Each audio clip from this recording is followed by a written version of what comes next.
छात्रों एवं छात्राओं, ये कक्षा शिक्षा शास्त्र विषय की है। आपकी क्लास है बीए तृतीय वर्ष और पेपर है सेकंड। ठीक है, आज की क्लास का हम टॉपिक रख रहे हैं केंद्रीय प्रवृत्ति की मापें। ठीक है, आज की कक्षा का टॉपिक हमारा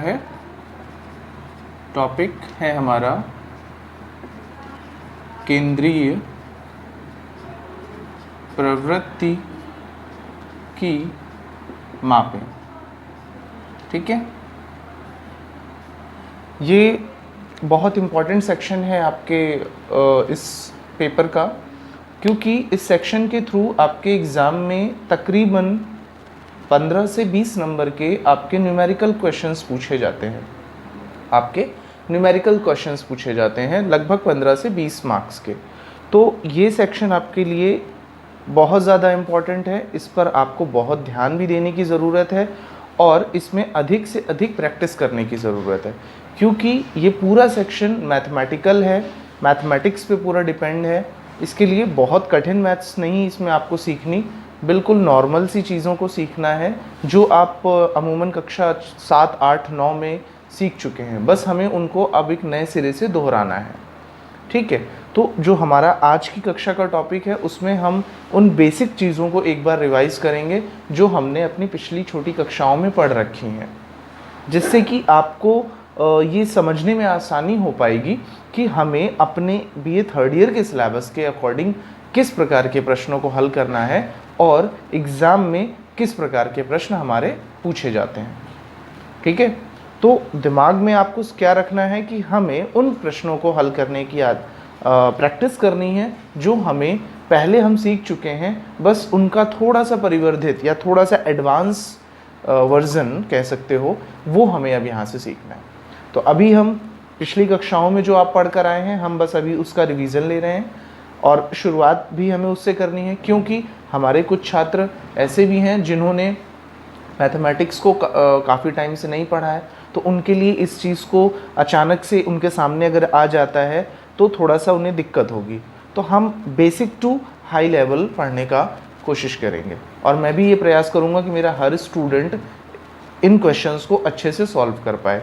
ठीक है, जिन स्टूडेंट्स को मैथ्स में प्रॉब्लम नहीं होती वो बहुत आसानी से कर पाएंगे, लेकिन कुछ स्टूडेंट्स को प्रॉब्लम अगर होती भी है तो उनके लिए मैं बेसिक टू हाई लेवल आपको पढ़ाने का पूरा प्रयास करूँगा।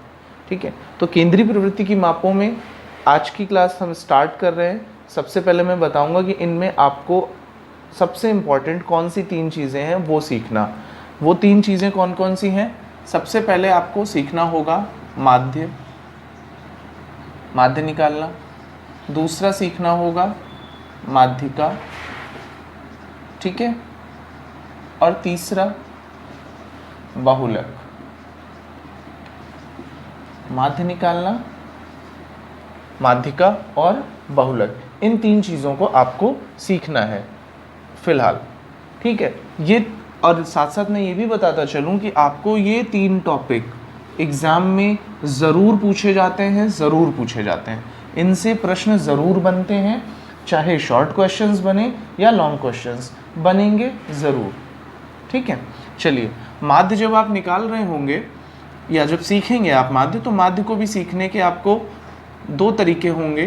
पहला, अवर्गित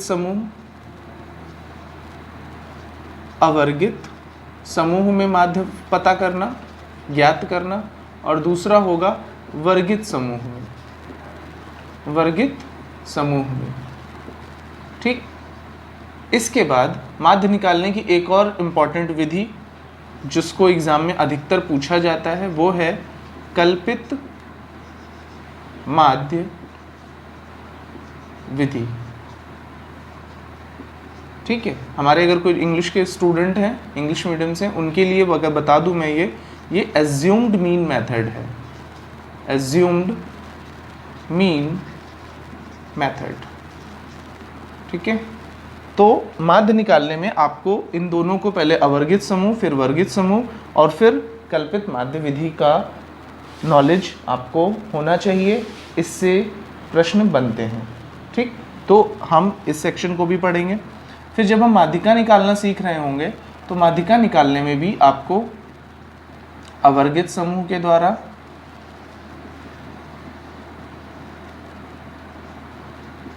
अवर्गित समूह में और वर्गित समूह में, अवर्गित समूह और वर्गित समूह। अगर किसी बच्चे को अवर्गित और वर्गित में इंग्लिश के बच्चों को प्रॉब्लम हो रही हो तो मैं बता दूं, माध्य को हम मीन बोलते हैं, माध्यिका को मीडेन बोलते हैं, बहुलक को मॉड बोलते हैं। क्या? Mean, median, mode. ठीक है। अवर्गित अनग्रुप्ड डेटा और वर्गित ग्रुप्ड। ठीक है ना।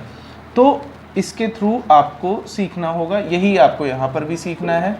ठीक है ना। माध्यिका में निकालने के लिए आपको यहाँ जिस तरह से कल्पित माध्य विधि का प्रयोग है वहाँ ऐसा कुछ नहीं है। बस वर्गित समूह से रिलेटेड आपसे प्रश्न अधिकतर पूछे जाते हैं। किससे पूछे जाते हैं?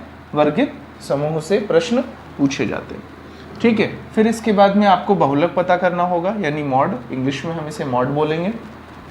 तो आपको बहुलक का भी ज्ञान होना ज़रूरी है, इससे भी प्रश्न ज़रूर बनते हैं। ठीक है। बहुलक जब आप पता कर रहे होगे तो बहुलक सबसे आसान प्रश्न है। इसमें आपको करना क्या होता है, जो देखिए बहुलक का सबसे आसान तरीका होता है, जो दिए गए आंकड़े होते हैं उन आंकड़ों में जिस भी आंकड़े की सबसे अधिक बार आवृत्ति होती है, या तो सीधे शब्दों में ये कह लूँ कि अगर कोई भी आपको डेटा दिया हुआ है, उस डेटा में जो नंबर आपको सबसे ज़्यादा बार दिखाई पड़े, उस डेटा में जो नंबर आपको सबसे ज़्यादा बार दिखाई पड़े वही आपका मॉड कहा जाएगा। क्या कहा जाएगा? मॉड कहा जाएगा, जो सबसे ज़्यादा दिखाई पड़े। और बहुलक निकालने का एक फॉर्मूला भी होता है, बहुत आसान सा फॉर्मूला होता है, लिख देता हूँ यहाँ पर।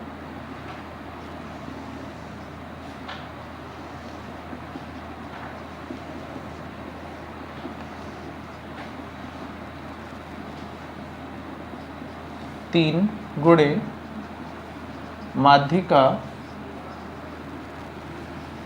माइनस 2 माध्य, ये बहुलक निकालने का सबसे सरल फॉर्मूला है। ठीक है। इससे आप बहुलक बहुत आसानी से निकाल सकते हैं। वो तब इसकी ज़रूरत आपको उस समय पर पड़ेगी जब आपको कोई डेटा दिया हुआ हो, या ऐसा कोई प्रश्न आपके सामने आए जिसमें डेटा ही ना दिया हो, आपको माध्य और माध्यिका का मान दे दिया जाए और कहा जाए बहुलक पता करिए। ठीक है। बहुलक में भी वर्गित और अवर्गित समूह दोनों के प्रश्न बनते हैं, लेकिन आपके एग्जाम्स के और आपके सिलेबस के अकॉर्डिंग इसमें अवर्गित समूह से ही प्रश्न आपके अक्सर आते रहे हैं। परंतु कक्षा में मैं आपको वर्गित समूह के बारे में भी नॉलेज दूंगा, इन्फॉर्मेशन दे दूंगा, जिससे कि अगर भविष्य में ऐसा कोई क्वेश्चन आता है तो आप उसे अटेंड कर पाएँ। ठीक है स्टूडेंट्स। तो मैं ऐसी आशा करता हूँ कि आपको इस जो इन्फॉर्मेशन मैंने आपको थोड़ी दी किस टॉपिक के बारे में, केंद्रीय प्रवृत्ति की मापें, इस इन्फॉर्मेशन से आपको ये चीज़ें क्लियर हो गई होंगी कि आपको इस टॉपिक के अंतर्गत पढ़ना क्या क्या है, कौन कौन सी चीज़ों को सीखना है, और दिमाग में आपको ये चीज़ फिट रखनी है कि ये न्यूमेरिकल सेक्शन है, मैथमेटिकल सेक्शन है, और इसकी हमें ज़्यादा से ज़्यादा प्रैक्टिस करनी होगी। यहाँ हमें याद कुछ नहीं करना, हमें सिर्फ प्रैक्टिस करनी है।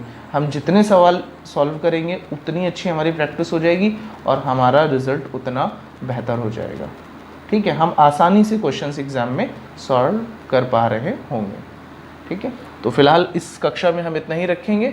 अगली कक्षा में जब हम मिलेंगे तब हम माध्य निकालना सीखेंगे, और सबसे पहले अवर्गित समूह से सीखेंगे, फिर वर्गित समूह से सीखेंगे, और उसके बाद में कल्पित माध्य विधि के द्वारा माध्य निकालना सीख रहे होंगे। ठीक है। तो आज की क्लास में इतना ही। धन्यवाद।